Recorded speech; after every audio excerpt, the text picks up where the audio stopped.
You brought back all the child soldiers who escaped. Eli knew they'd returned. Needless to say, nobody said a word to him. I guess they got a message to him somehow. Eli wasn't put in a corner in timeout. He was locked up in that room, completely cut off from the outside world. Then how'd he find out? There's only one possibility I can think of. The Soviet Union has been researching military applications for psi phenomena. Psi? Things like psychokinesis and ESP, extrasensory perception. You mean moving objects without touching them? Knowing what card somebody's holding up? Psychic powers? Come on. I thought that was just another bunch of disinformation aimed at the West. Just bear with me a second. One type of ESP is telepathy. It's the ability to know another person's thoughts through non-verbal means. You're saying Eli read our minds? It's the only idea that doesn't involve someone getting to him. Ocelot. Look, psi research isn't some hocus pocus. It's all evidence-based, scientific... There's gotta be another explanation. Maybe one of the kids stuck a note to your back. I hope that's the case. But I am convinced that they have, or Eli has, a connection to some force we have yet to identify. You better watch yourself, boss. How am I supposed to do that? If he is depending on something for help, well, that's his Achilles heel. If you can figure out what that something is, you might be able to use it against him. I'll keep that in mind. Oh, and the medical team is looking after the kids left on Mother Base. For the moment, they don't seem too panicked. But boss, get this. Eli got those kids to plot their armed uprising as a diversion. Also, he could steal Sahelanthropus and escape. That brat got us good. Set us up and knocked us down. And then there's that mystery kid who was with Eli. With those two working together, I'd say things won't be over for a long time yet.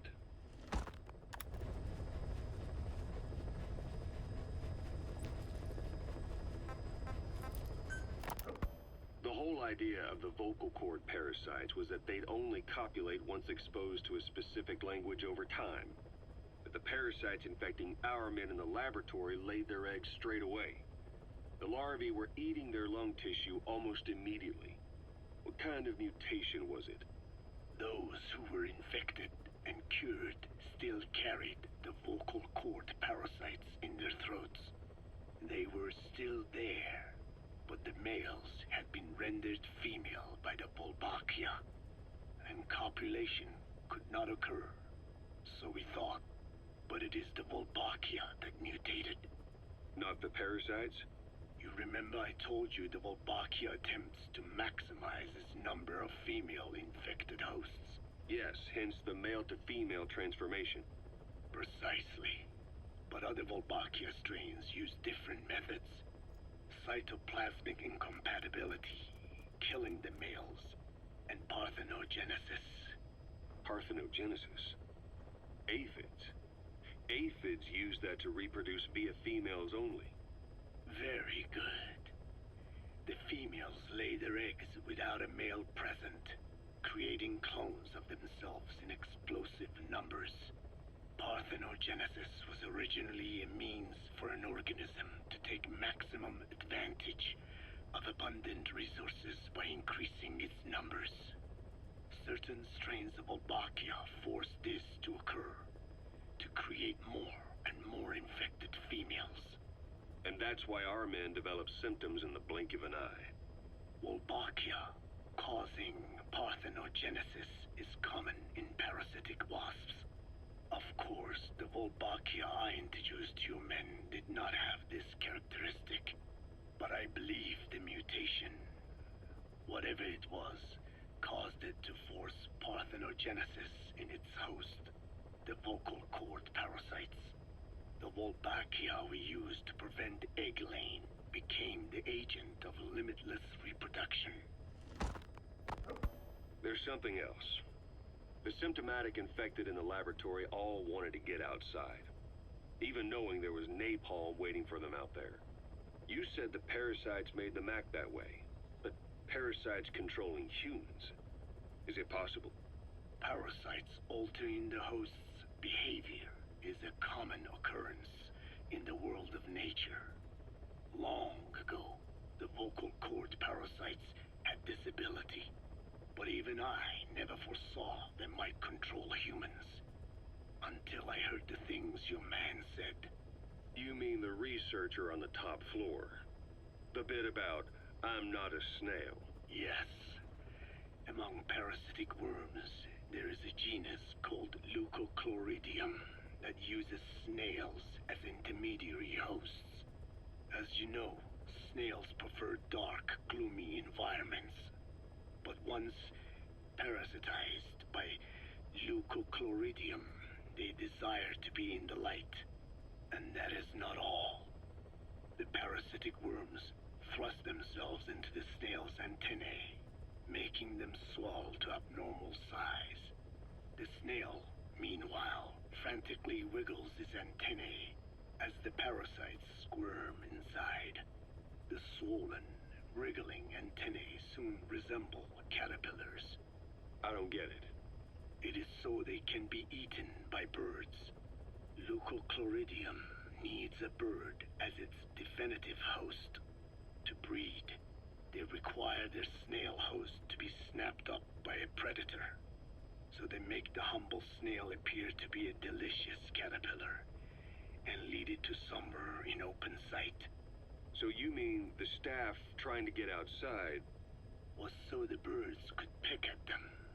The parasites altered their mental state, making them crave higher places and to be outdoors.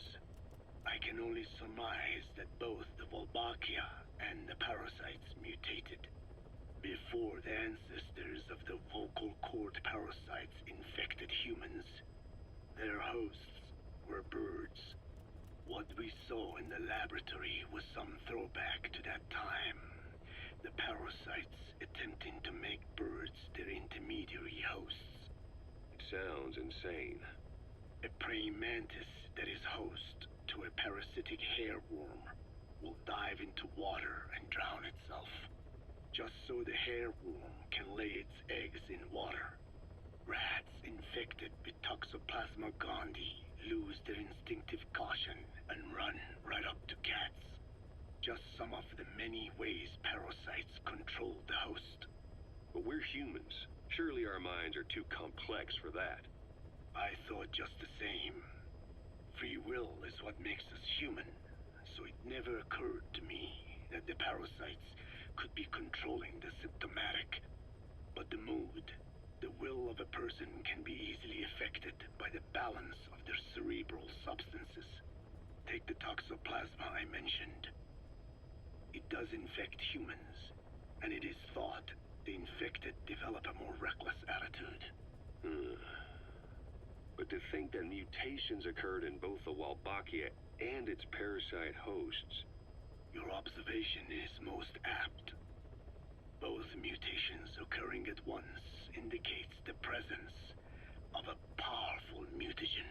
I see. Keep working on narrowing down what it was. I want to thank you, Code Talker. Your pinpointing the cause of the vocal cord parasite's mutation enabled us to purge an enemy from Mother Base. You mean that scientist? Yeah, I was convinced he'd betrayed us, but I was wrong. He was never on our side to begin with. So ultimately, there was no traitor among us. And yet I made everyone distrustful with my talk of spies. The end result being men turning on each other in the laboratory. You must not blame yourself. They were all infected with the mutated strain. The outcome would have been the same. You know, we defeated Skullface, but it didn't lessen our pain. It's a pain we'll never be rid of. I see that now, but I thought I could burn it away. In the end, all I burned was our own men. Infectious diseases, parasites. Without such foreign enemies, the immune system will start attacking the body, developing allergies and autoimmune diseases. The same is true of organizations. You're right. But I do not deserve to rebuke you. My desire to retaliate against the English language is what attracted me to the vocal cord parasites in the first place. Had it not been for that, I would never have been used by Skullface. We both allowed revenge to crawl into our minds and lay its eggs. Sahelanthropus will unleash that thirst unto the future. How long are we going to be tormented by what he left behind? There is no choice but to live with that pain. Be symbiotic with our vengeful nature. Whatever we do, we must not allow that thirst for revenge to control us.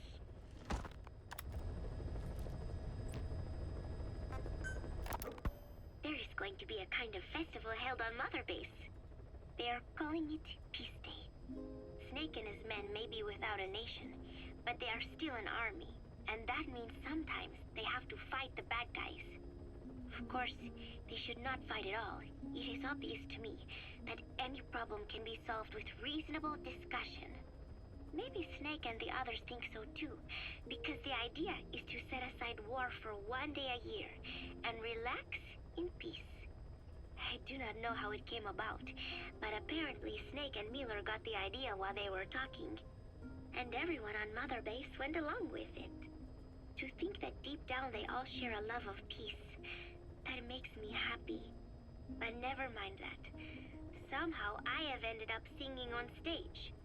Miller was all, "Come on, both our names mean peace. It will be great."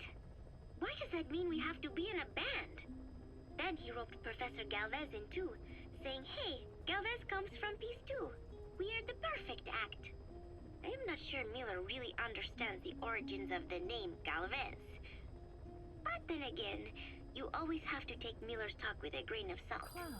What I cannot believe is he went and told everyone we'd be performing together without even asking my opinion. Now everyone thinks it has all been decided.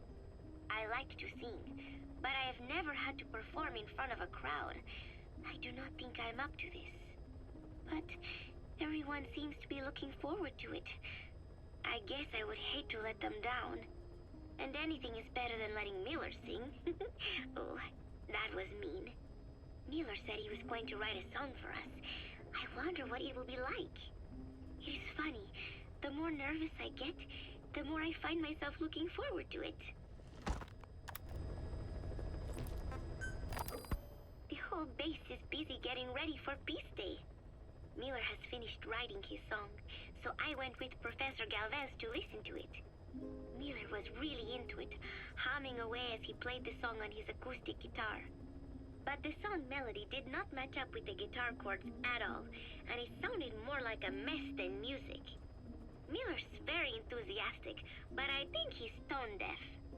I guess the guitar backing sounded good at least. But as I was wondering how to break it to Miller, Professor Galvez took out an odd instrument. It was just two antennas sticking out of a box, more like a radio than a musical instrument. He said it was invented by the Soviets, but why would Professor Galvez own a Soviet-Russian instrument? I asked him, and he told me music has no borders. Well, I cannot argue with that. Good music is something people of any nation can appreciate. Why not abandon war and just make music together? But anyway, the professor offered to try playing the melody on his instrument in time with Miller's guitar.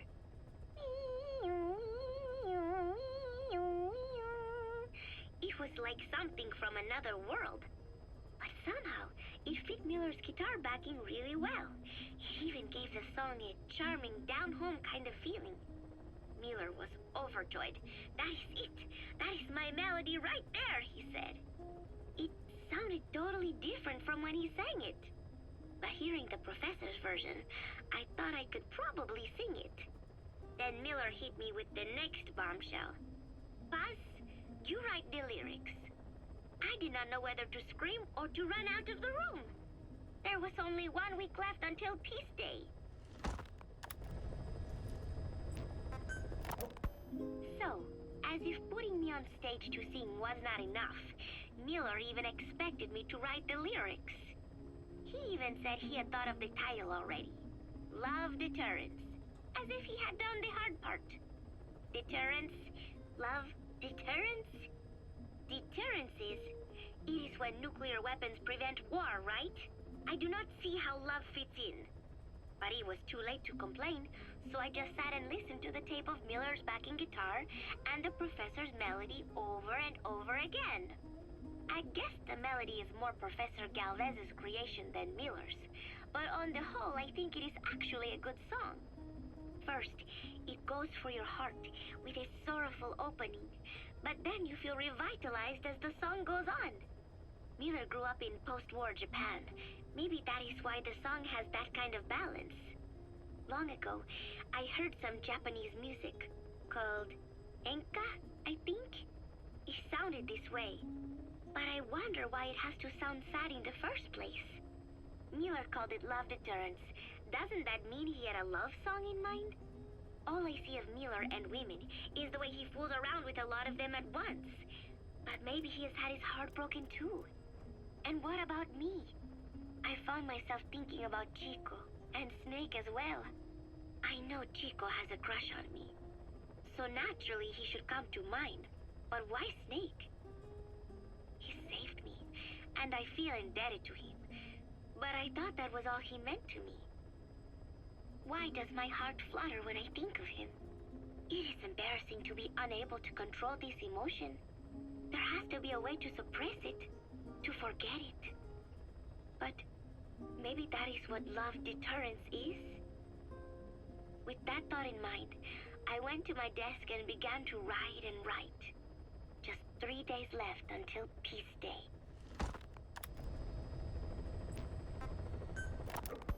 I finally had a decent draft of the lyrics, so I showed them to Professor Galvez first. He liked them. He said I had done a superb job capturing the sense of a young girl's troubled heart. There were 1 or 2 lines I thought needed brushing up, so although he said lyrics aren't my specialty at first, he gave me some advice.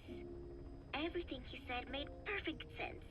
When I tried putting in his changes, they made the song feel deeper, more sincere. That is the professor for you. He always has the answer.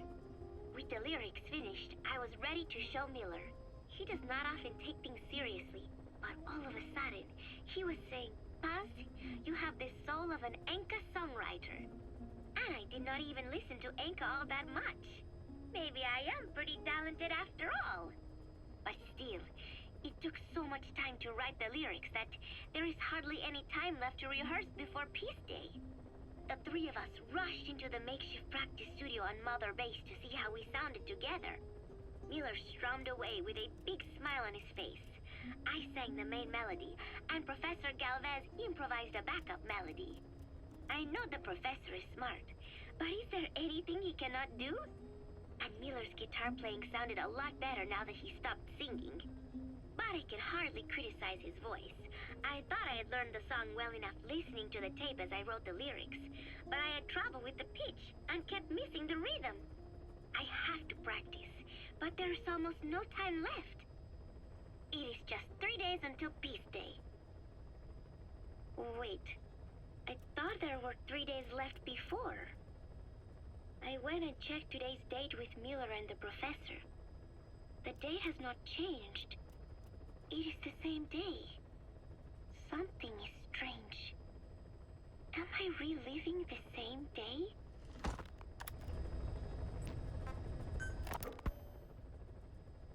Peace Day never came.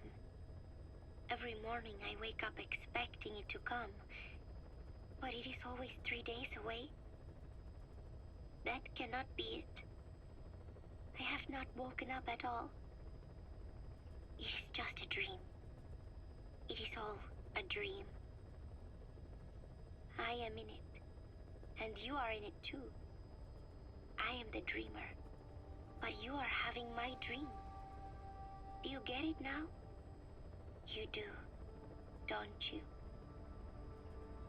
Peace Day never came.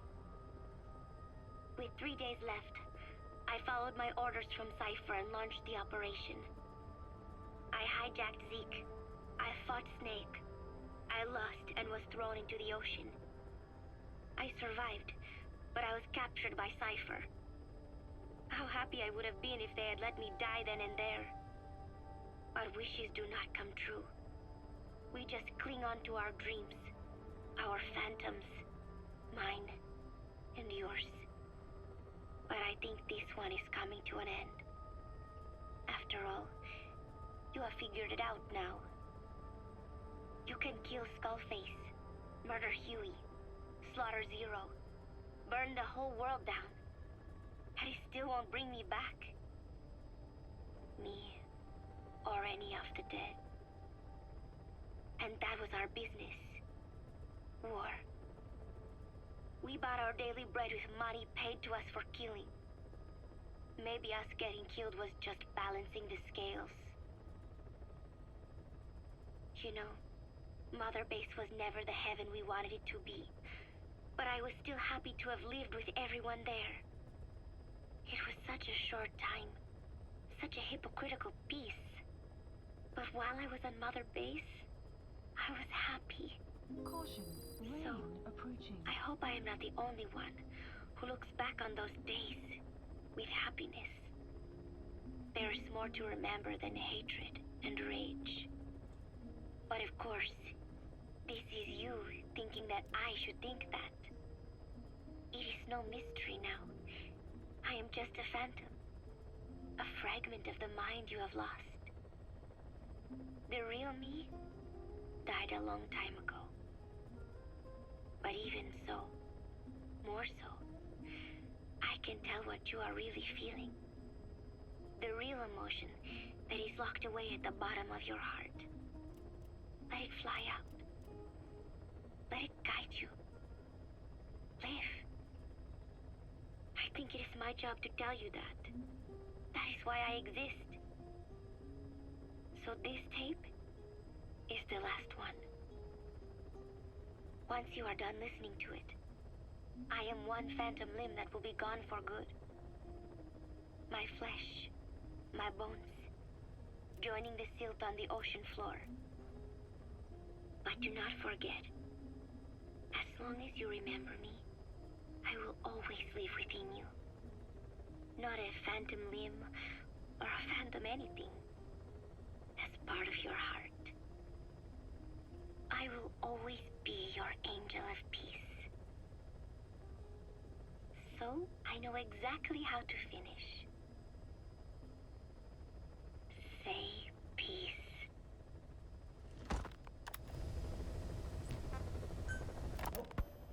I have spoken enough. Your men can take it from here. Will you permit me to rest? Have something to eat? I thought you don't eat. I can subsist without food. But there is more to the act of eating than nourishment. We receive nature's blessings and reaffirm our part in it. And in doing so, we express our gratitude. Sorry, it's, hearing you say you don't need to eat and that you're part of nature in the same breath. Anyway, what can we get you? Not exactly a five-star restaurant, but the kitchen's used to serving a lot of different appetites. Hamburgers. Hamburgers? Even we Dinne have become Americanized. I eat them often back home. And you just can't let them go. Well, as far as symbols of the American Empire go, hamburgers are pretty good. The victory of capitalism. Your people suffered so much at the hands of America. And you ask for hamburgers. We have suffered more than you can know. But I do not see hamburgers as an accomplice. A single dish providing a balanced helping of nature's blessings. Meat, grain, and vegetable. How could anyone hate such a magnificent thing? Says the guy who can survive on photosynthesis. Balance has nothing to do with it. You just like a good burger. That is also true. Be warned, though. I have very high standards. Don't worry. I do too. All right then. One good old-fashioned all-American icon coming up. I look forward to it. I hope you brought a better hamburger this time, Kazuhira. Right. Well, The last one was lacking in every way. The patty was too thin.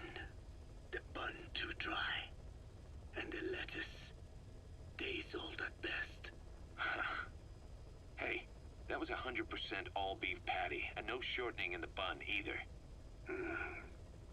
Nature's blessings, unadulterated, in hamburger form. Is that it? But when taste falls short, so does our gratitude to nature. Making such precious blessings unpalatable is sacrilege. I hate to admit it, but I think you're right. I should have known better than to settle for second best. That's why I had him run some more R&D, develop a new burger. In fact, one of our researchers just dropped by with the latest results. Here it is. See how you like this? We shall see indeed.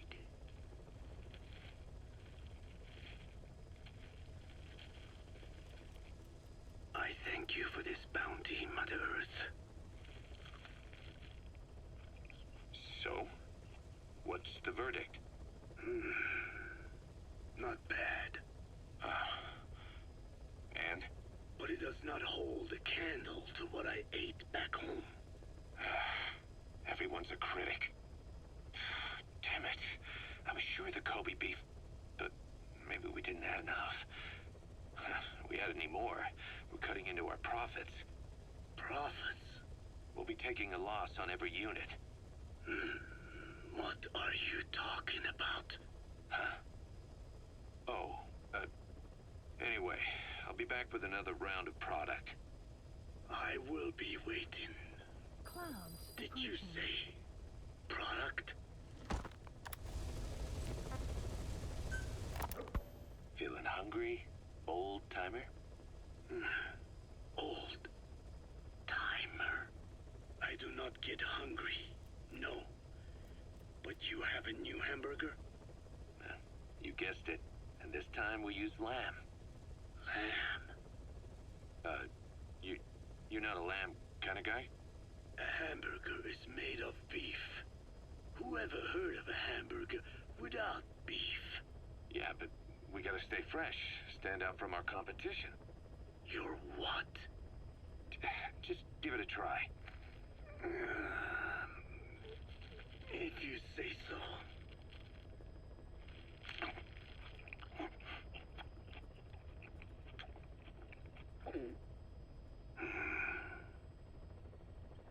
Not bad.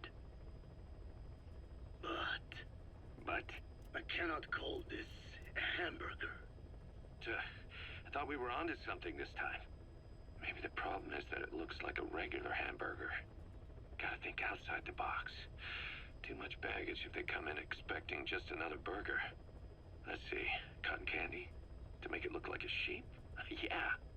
Just a minute. You really think people would eat that? What is it you are planning? Are you using me? A taste tester? A one-man focus group? Well, actually, already started. I got a place called, Miller's Maxi Buns. You are kidding me. Well, to be honest, business hasn't been great. No one seems to like my, buns. The Ocelot said Diamond Dog's budget did not add up. But you don't mean to tell me. What? No. Our black budget's got it all covered. I'm not embezzling GMP or anything. Still, let's not say anything to Snake, okay? Very well. However, Kazuhira, it takes more than premium ingredients and a clever recipe to satisfy the palate. Okay. So what do we do? The palate seeks one thing: chemical additives. Chemical additives. There is nothing mysterious or spiritual about good flavor.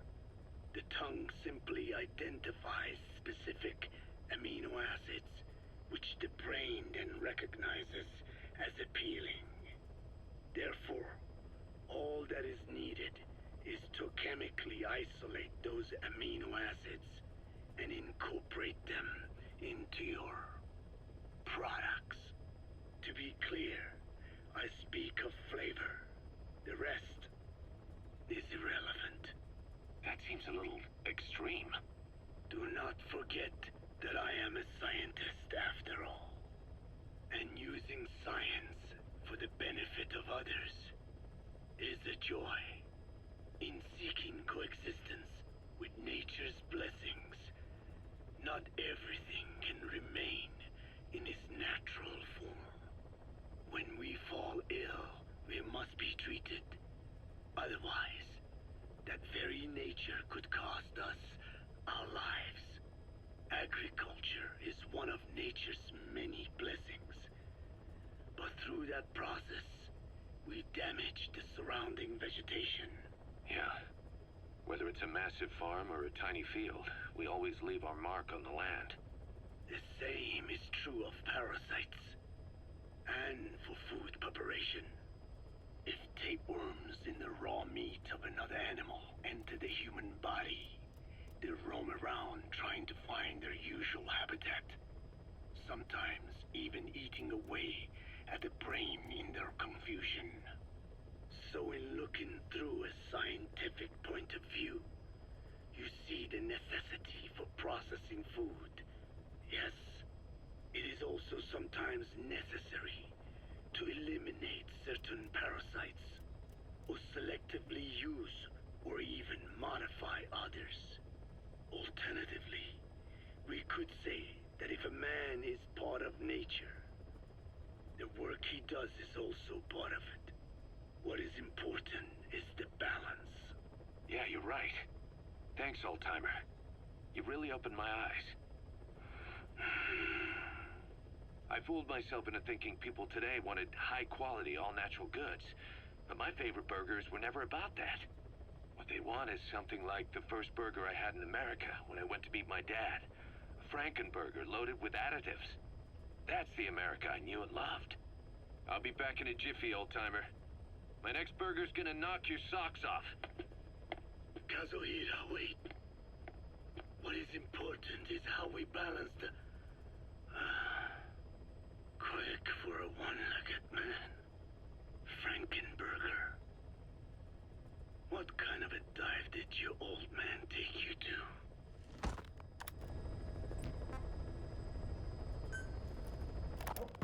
Rise and shine, old-timer. It is complete. I had our best and brightest working overtime, fine-tuning the greatest burger the world has ever known. I call it the Chemical Burger. What on earth is that color? Now, don't judge a burger by its color. Go on, try it. I am not very hungry. What? Oh, I get it. Now, sure, it's loaded with additives, but each one's been approved by the WHO for human consumption. Come on, one little bite's not gonna kill you. Are you sure of that? Fine.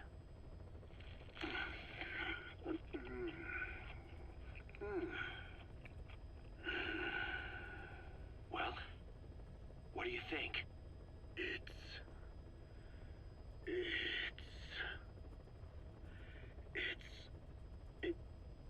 is perfect.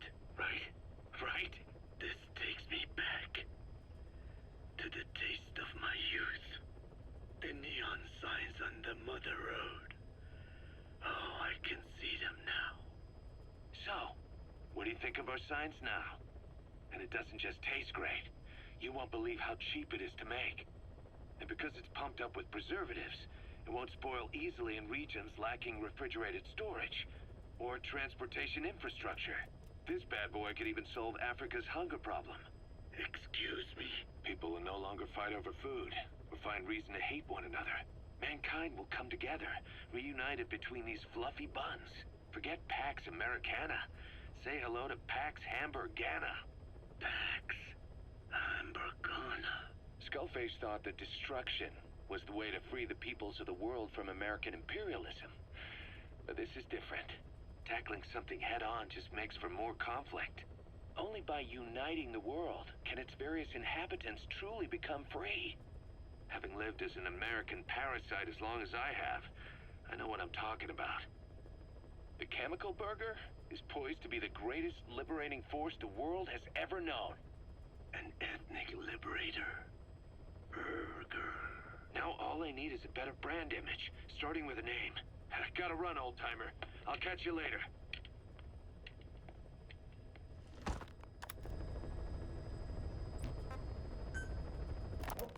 Boss, how are you back on your feet so quickly?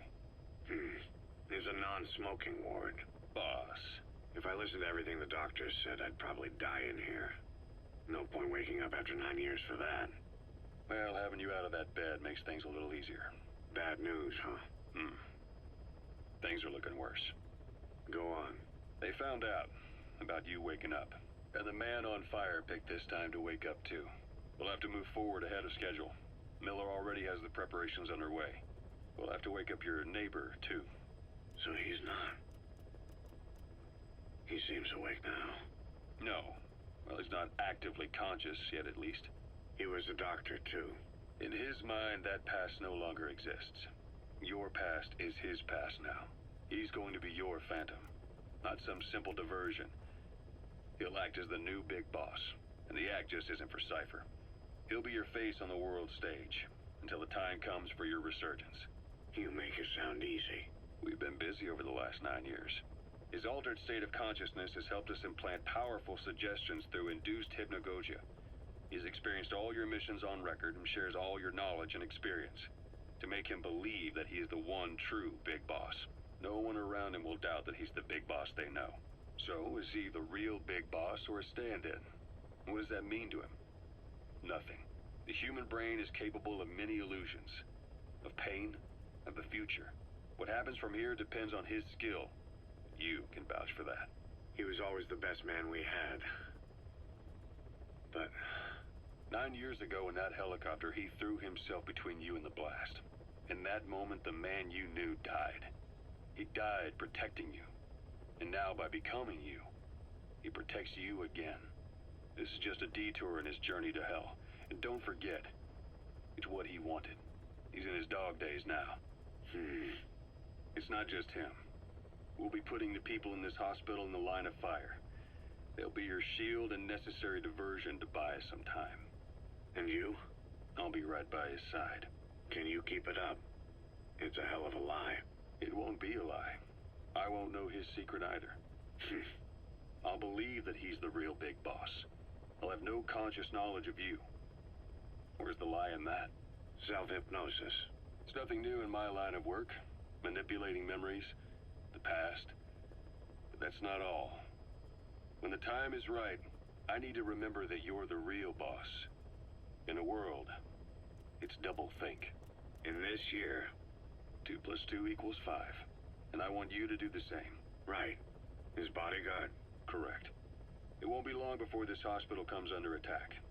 We'll wake him up right away, but he won't be back to full health in time. You'll need to take him through his final paces. Yeah. I want to see his face again. All right, John. I've never forgotten you in these 9 years, but I have to forget you now. Adam, I'm counting on you. What's up? About the 1972 project. Les Enfants Terribles. You never did like the French. All that Catherine the Great aristocratic pompousness gets to me, that's all. Palace talk. They can keep it.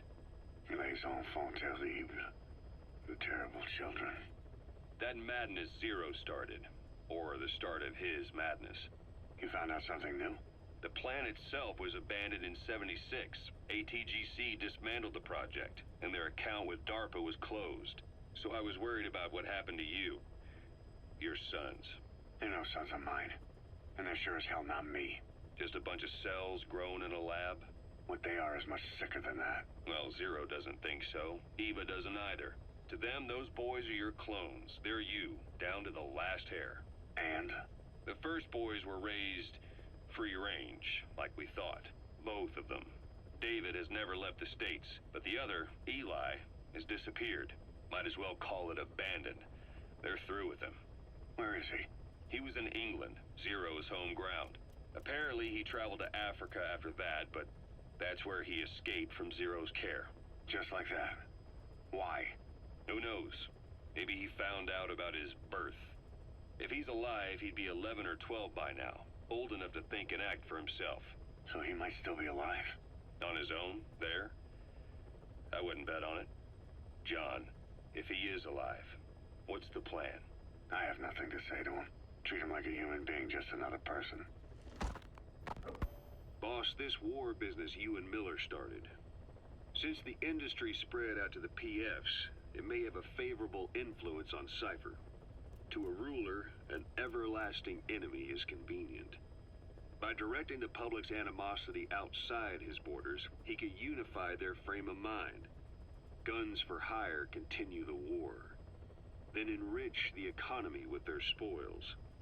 War as a business will become a permanent tool for manipulating the public mind. A new business model. You might even call it a war economy. Before long, Cypher, or rather the Patriots, will be drawn to this. Probably only a few decades before it takes hold. It's not far off at all. Still no leads on Zero. We don't even know whether he's still alive. But the protocol he put in motion's making steady progress. Every day, SIGINT's web covers a little bit more of the globe. Total information control. Big Brother Zero. And it'll happen before anyone even realizes. I don't like it. You're the big brother of the battlefield. You've earned a firm grip on the world's military power. But soon, Zero will have nations in his. He'll erase the Cold War. All war from people's minds. And with it, the world's borders. Zero's will, his influence, will be unleashed, with nothing to stem the tide. When that happens, opposition will no longer match the lines on the map. And boss, with no borders left, what difference can we make? War will have lost any true meaning to the world. Just one more gear keeping the wheels of economy turning. Another product bearing down the capitalist conveyor belt. The future your friend Miller wanted. That's all there is in store. Perhaps it's already too late. But human will should only be handed down and nurtured by human hands. It can't be entrusted to the system. Especially not that soulless phantom that Zero's left in his wake. No matter what happens, we'll have to fight someday to reclaim our truth. Until next time, Big Boss.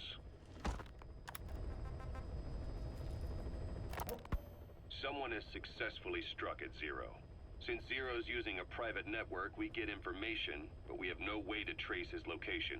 That means the details are still fuzzy at this point, but apparently some new bioweapon was used.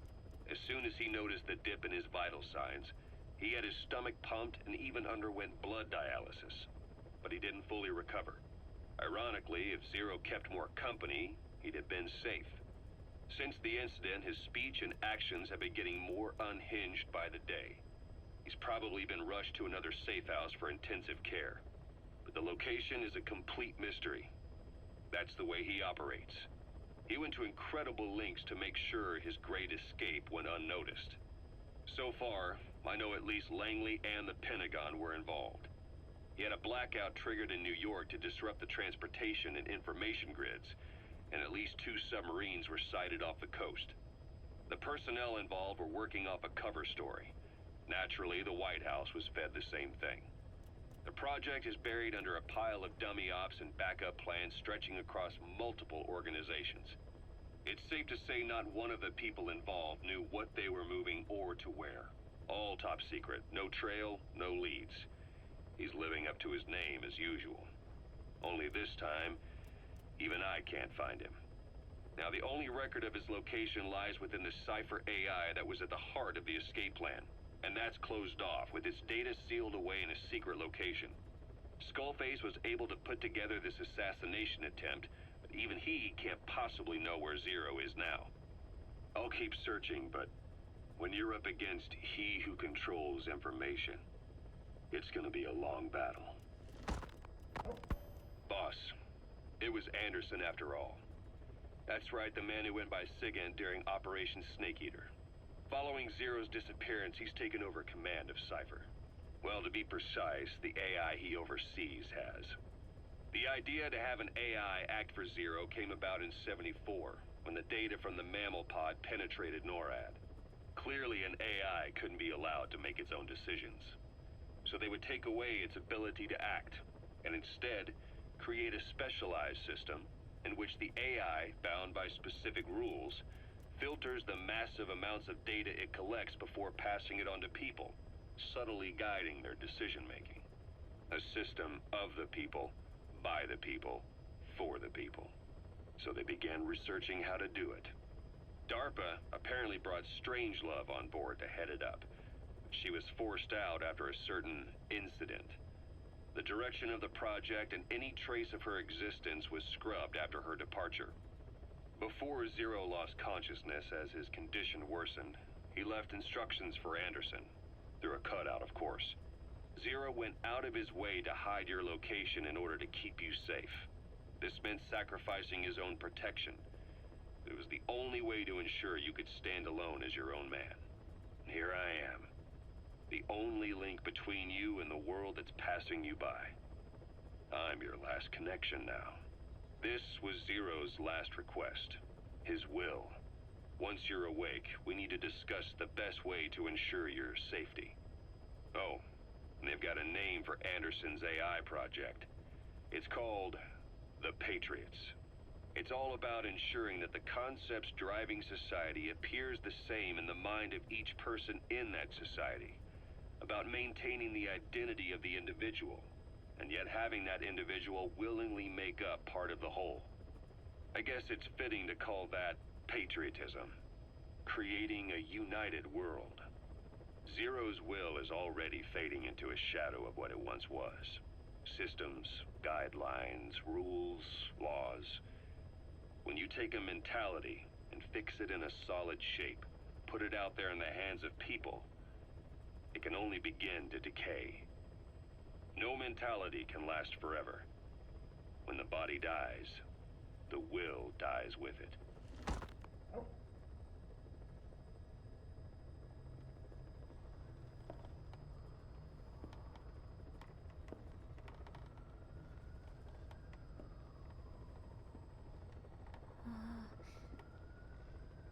Huh?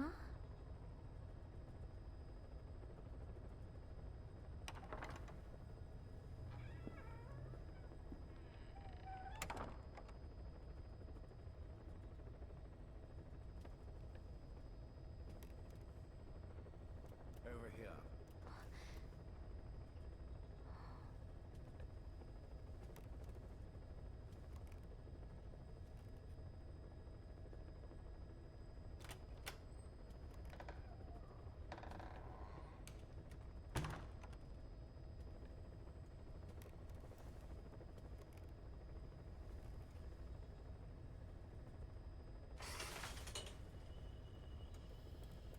Hello?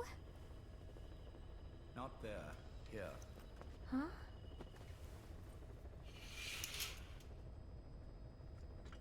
Thank you for coming. Please. You're... Is it that odd? I suppose the cuffs have gotten a bit loose. Although, truth be told, I have been spending more time in pajamas as of late. No, nothing. The tie, perhaps. Not the most fashionable pattern, I admit. No, it is very nice. How sweet. Will you take a little brandy? You're hardly underage, after all. No, thank you. Please, sit.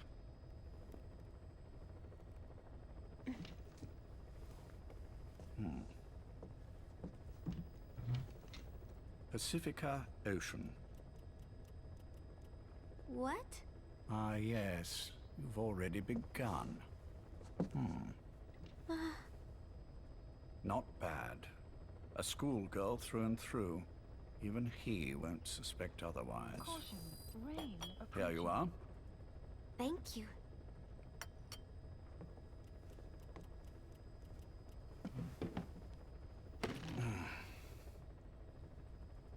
I heard you were sick?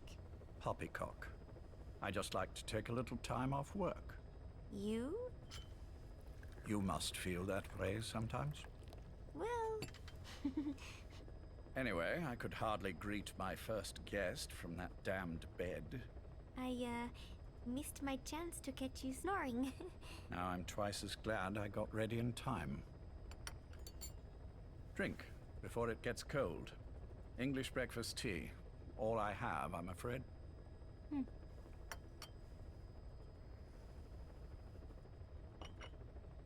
There were 8 candidates before you, meaning you will be the 9th Paz Ortega Andrade. What happened to the others? They're in the next room. They've been taking it easy these past few months. They... Do you see any windows here? No? I've gotten used to it. This life. I am who I am, after all. And I've had my fill of cursing this bloody dungeon. Excuse me. But I can't help sometimes wishing I could see the stars. What should I do? Well, you could go outside, go up to the roof, wait for the clouds to pass. You would have a view of Manhattan, and a pretty one too.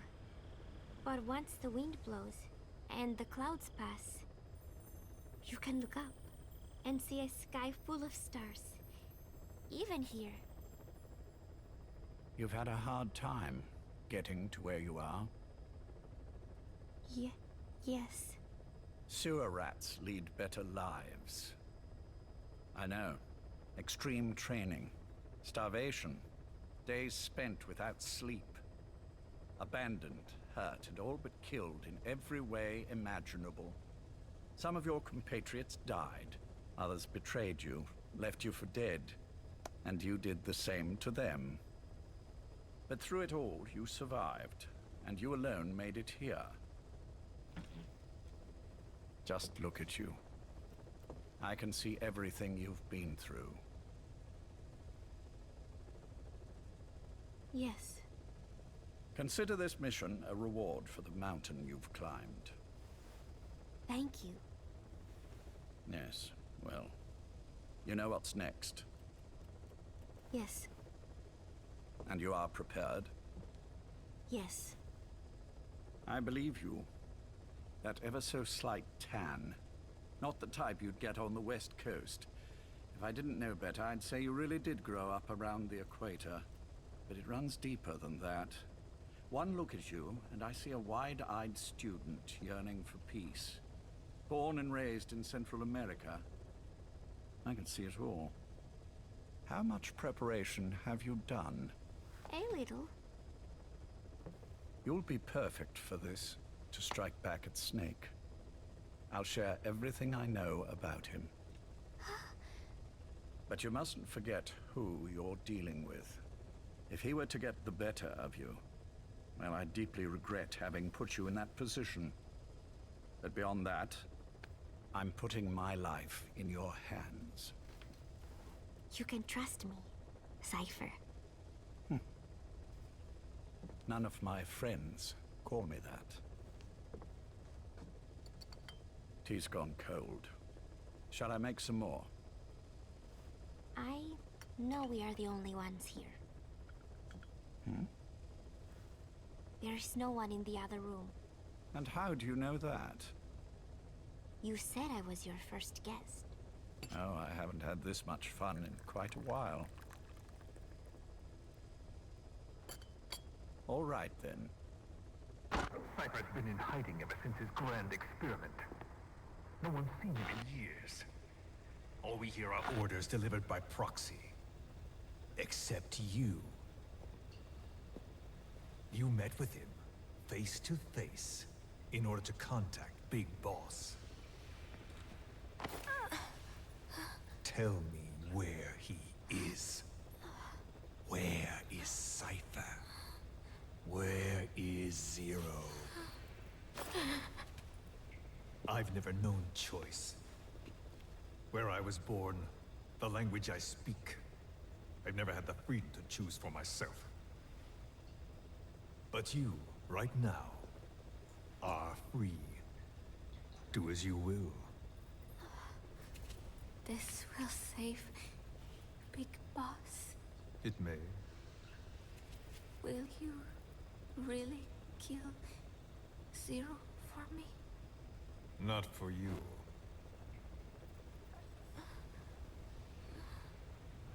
All right. Zero is Hell's Kitchen, 10th Avenue. He is undergoing treatment there. Not exactly Hyde Park. His medical needs keep him from moving around. That is why he summoned me there. The other residents are of varying race and ages, but in reality, all 40 units are Cypher personnel. It took him 10 years to replace the original occupants.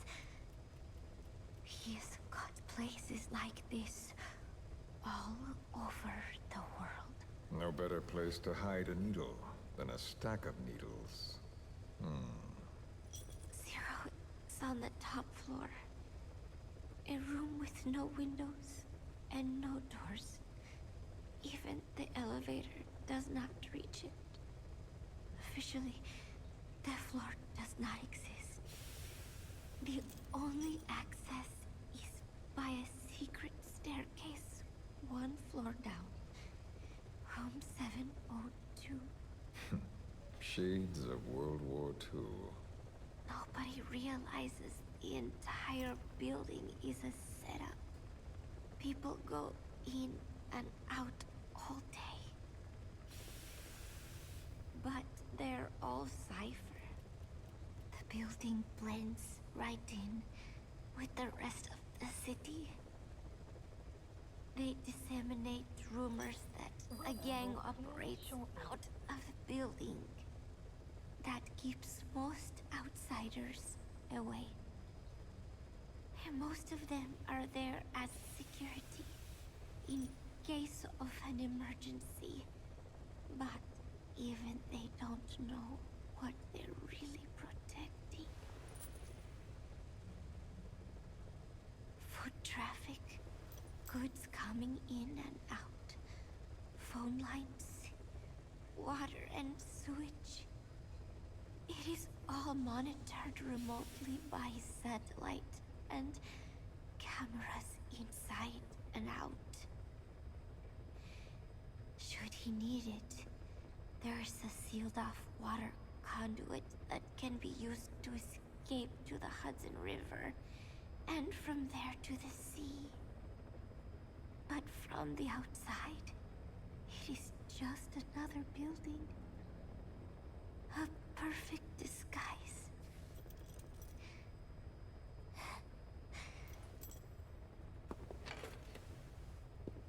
So the Major believes zero suspicion equals total security. Very bold. It's just the kind of ruse I'd expect from him. So long as no one's suspicions are aroused, you could hide there forever. On the other hand, if someone figures it out, there are dozens of ways in. And he's so paranoid about information slipping out, no one involved has the full picture. That ignorance is a weakness, the downfall of a need-to-know system. The pitfalls are clear. Circumventing them will be simplicity itself.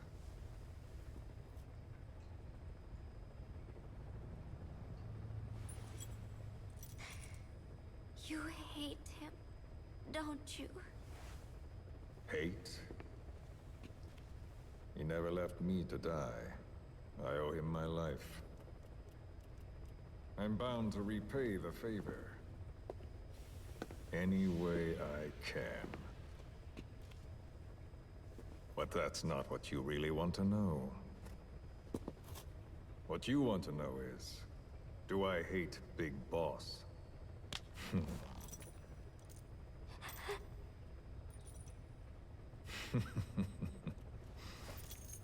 I don't hate the man. I do deserve a little more of his gratitude. But he probably has no idea who I am. So you see, I have no reason to hate him at all.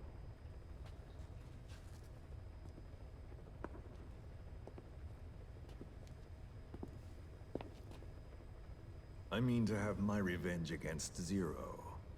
It's not petty hatred or resentment. Nothing so personal. Even the hottest lava eventually cools, becoming a mountain.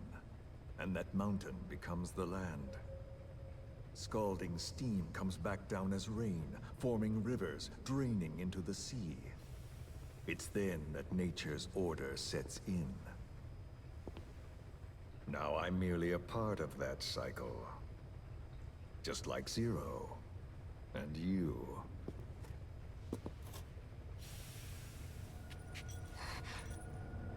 And Big Boss. Don't do it! That lava, that vengeance, is already set as stone. Too late to change things now. Don't kill him! The choice is not mine to make. Please, let Big Boss live! Proceed. Please!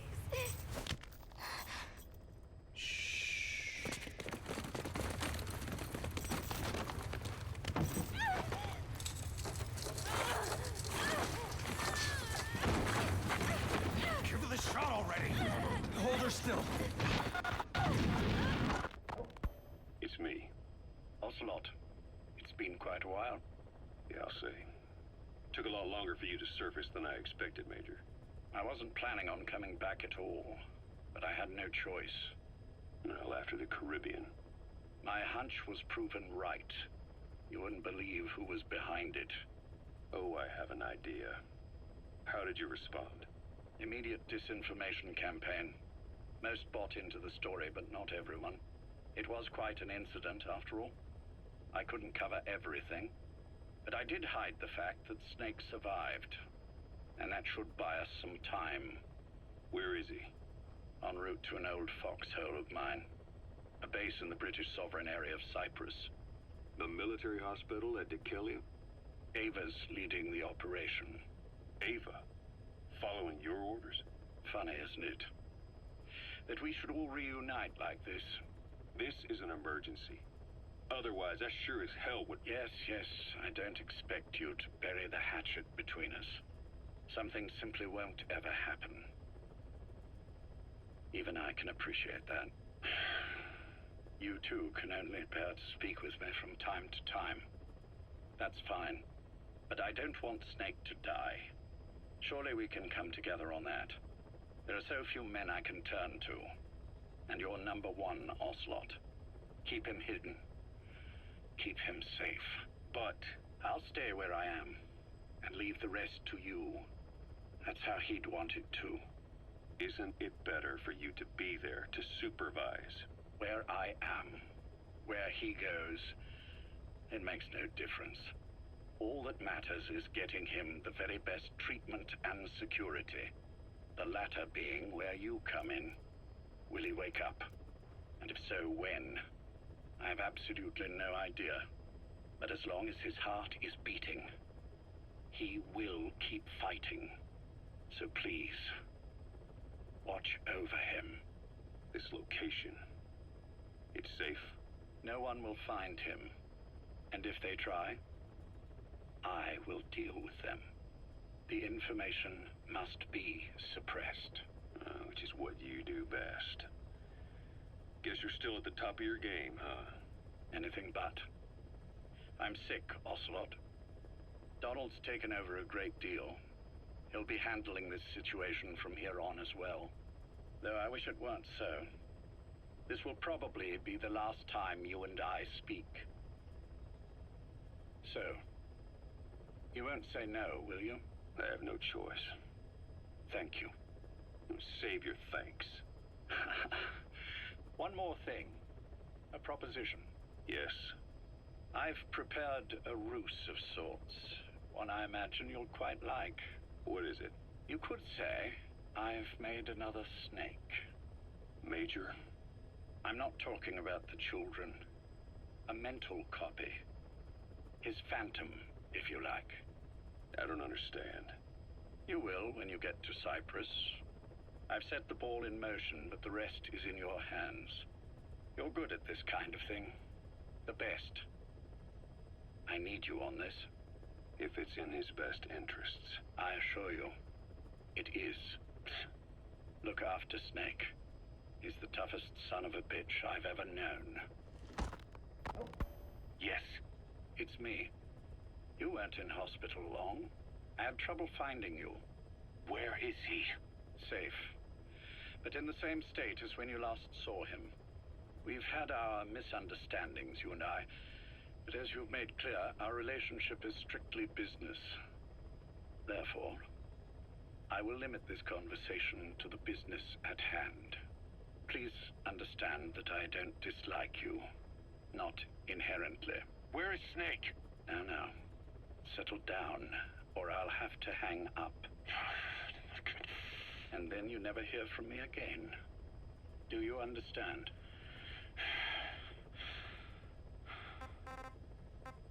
First, about your boss.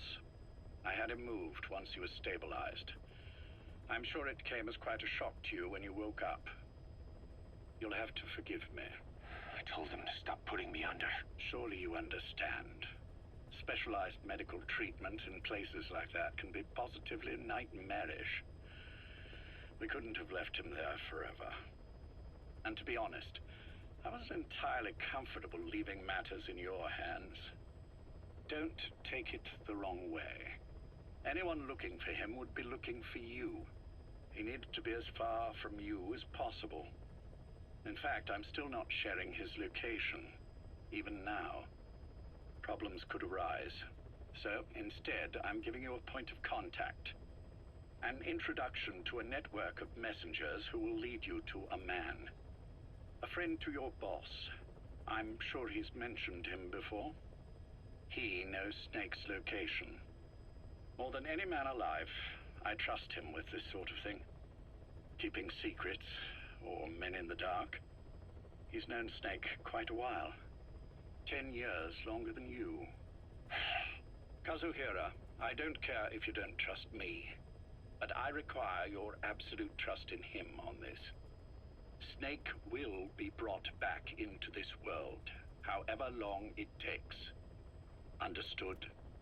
The only reason we're having this conversation is because you still have a role to play. Which brings me to the next issue. What happens after he regains consciousness? When Snake wakes up, and he will, he'll need your help again. So when he does, I promise you'll be the first to know. The code phrase will be, V has come to. I'll then mobilize all the necessary parties. Think of it as an overture to a prologue. Until then, do what you like. Just be ready when the time comes. But you don't need me to tell you that, do you? I know it's been hard on you too. But I can't imagine you're willing to just walk away. What are you talking about? If what you're saying is true, then this is like wrapping a rope around your own neck and throwing it over a branch. What's your play in all this? This is for Snake. So that he survives after he wakes up. Nothing more. After that, I don't care what you do. Then tell me something. Go on.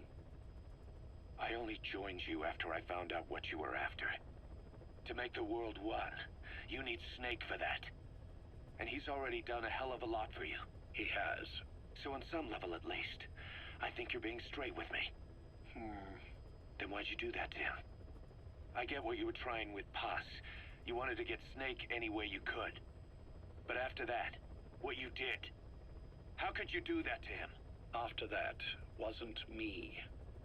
You may not believe this, but I never intended for any of this to happen. My organization has many arms. It's just going to take a little longer before we're all on the same page. I admit, I may have been lax in my supervision. But something like that will not happen again. Whatever. One day, I'll know the truth. Just as soon as the boss wakes up. And then we're coming after you. This ends with you begging us to put you out of your misery. Is that so? Fantasy can make for a powerful ally. But remember this reality, Kazuhira Miller. Big Boss will wake up. And when he does, be there for him.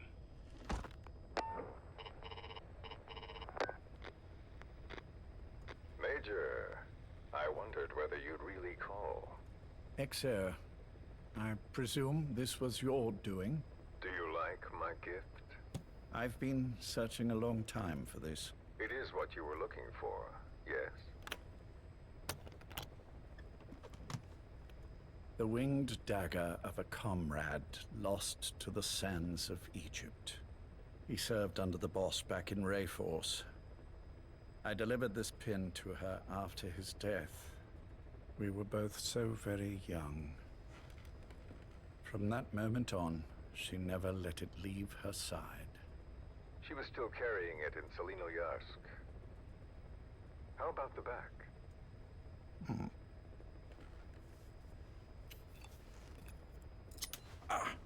Something wrong, Major? Nothing, just pricked my finger. The back.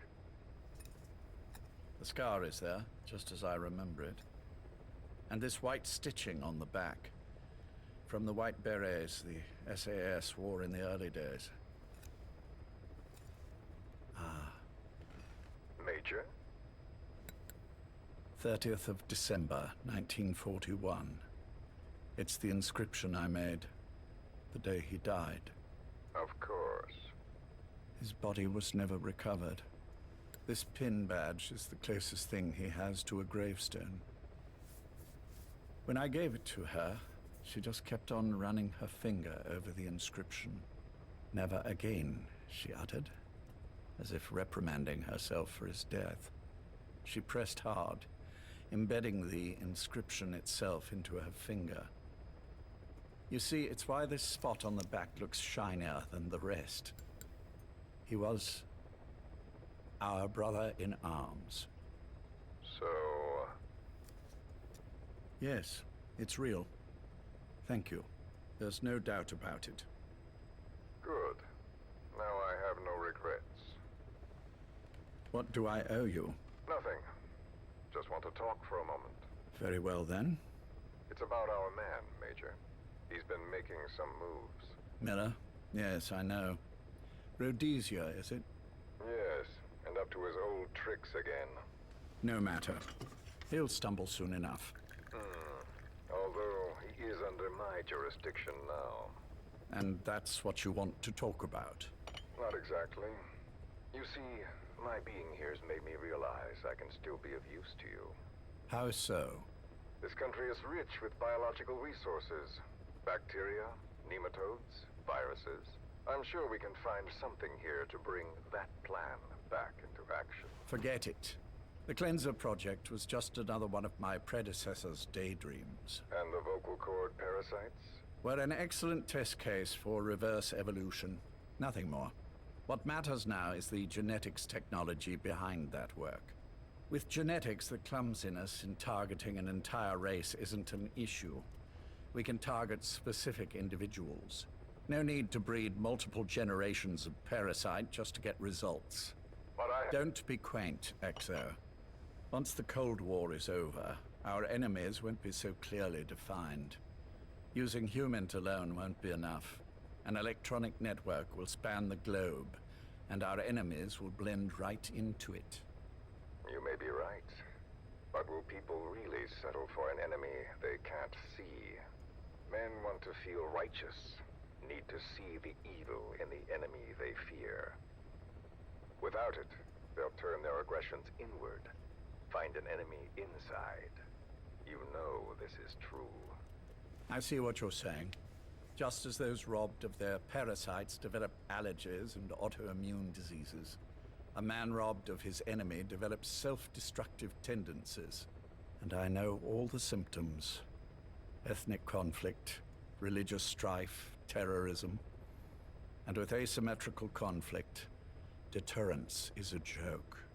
That's why we must depend on information control.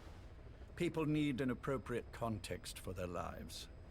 A context that's stimulating without being destructive. That balance is the basis of equilibrium. You mean to say people will blindly accept your context without developing any allergies?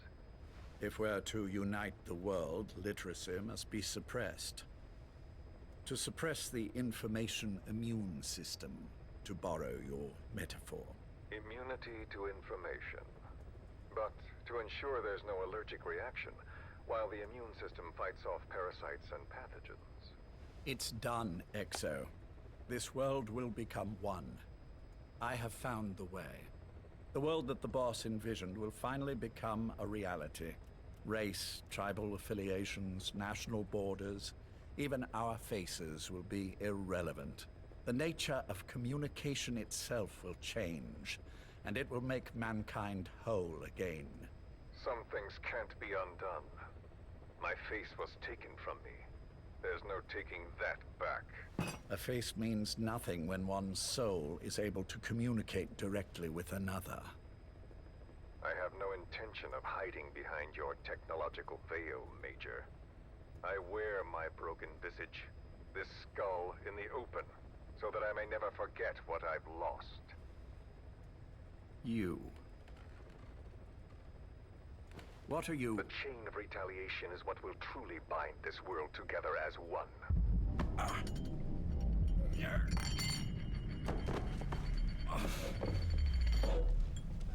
Major?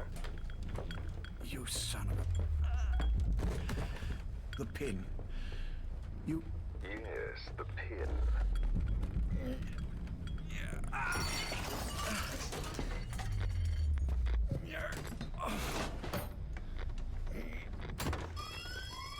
It's too late. They can't extract it. You see, Major, some things can't be undone. How did you find me? The girl. You made her talk. I'm sorry I couldn't visit or thank you in person, but it has been lovely chatting.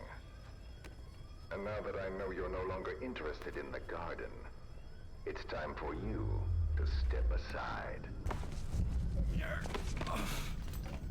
You're a busy man, lots to do, so I've left you a little time. Go to hell. How dare you?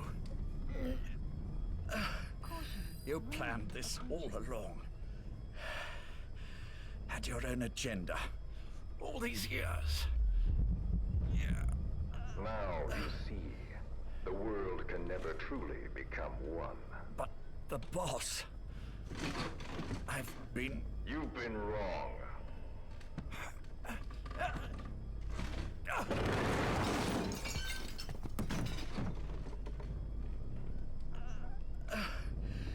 You're no different.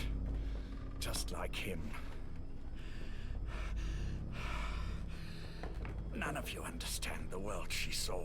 I would say the same to you, Major.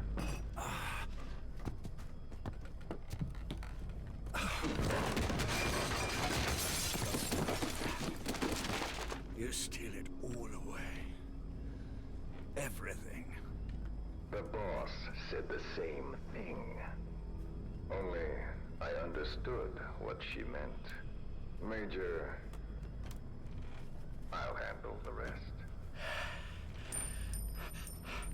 Oh, and one more thing. That pin badge, it was a fake. I held on to the real one. I'll take good care of it.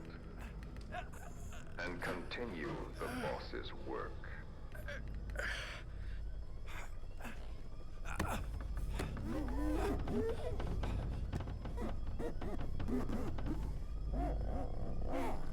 Jack.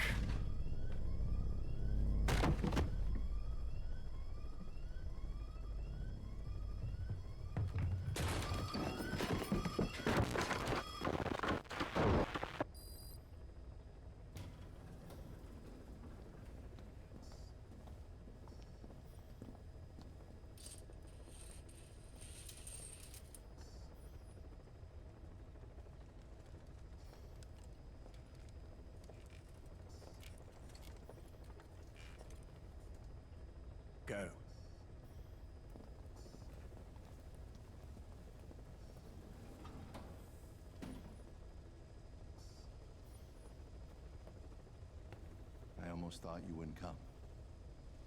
Well, you're supposed to visit hospital before you die. But how did you get here?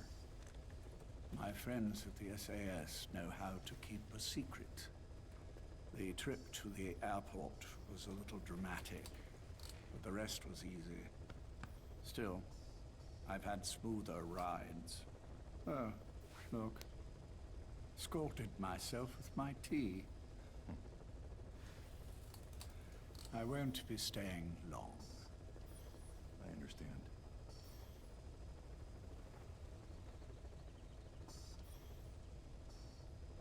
Which one is he? On the right. And the left? We did just as you instructed. Has either of them woken? Neither of them, no. Not once? Not in 2 years. Their weekly EEGs show stable activity levels. There's been practically no change.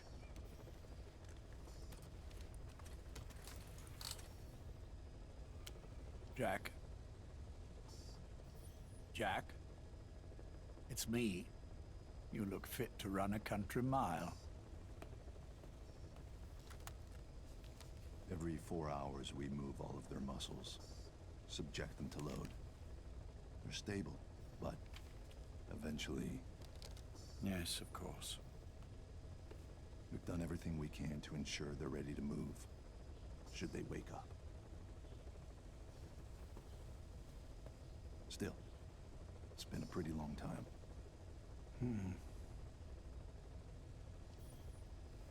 How long will they be here?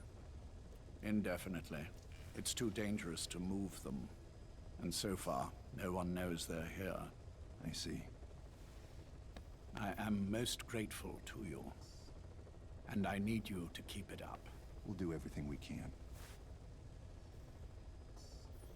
Can you give us a moment? Of course.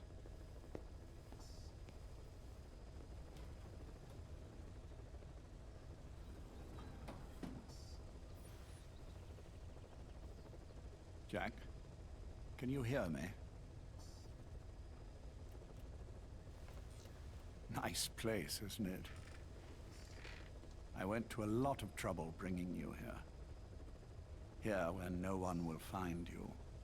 Still, the Ocelot's on guard duty, just in case.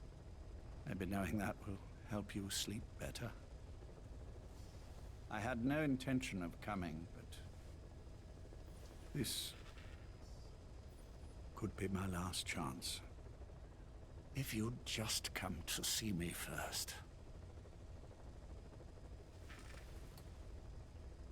Do you remember the last time I visited you in hospital? Our first mission together. After the boss threw you in that river. Broke your arm. Ah, the good old days.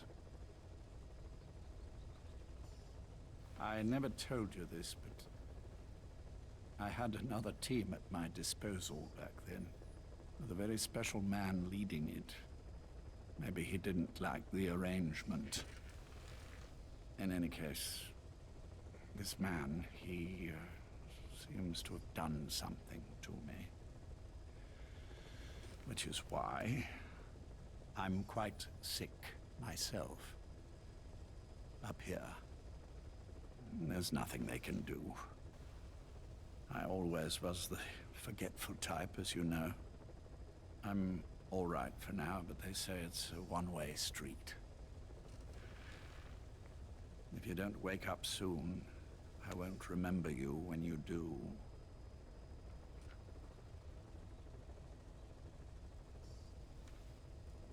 I don't mind about myself, but what he did to you, I can never forgive.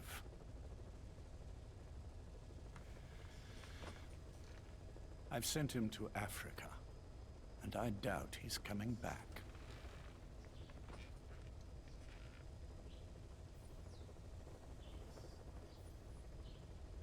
Jack, once your little holiday here is over, well, who knows when that will be? But anyway, I probably won't be around. I'll be somewhere even you can't find me. A tombstone chiseled into the code of a machine. That is all I leave to mark my existence.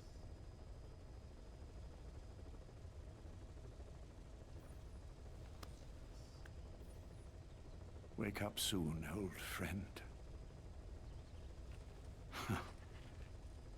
Time is running short.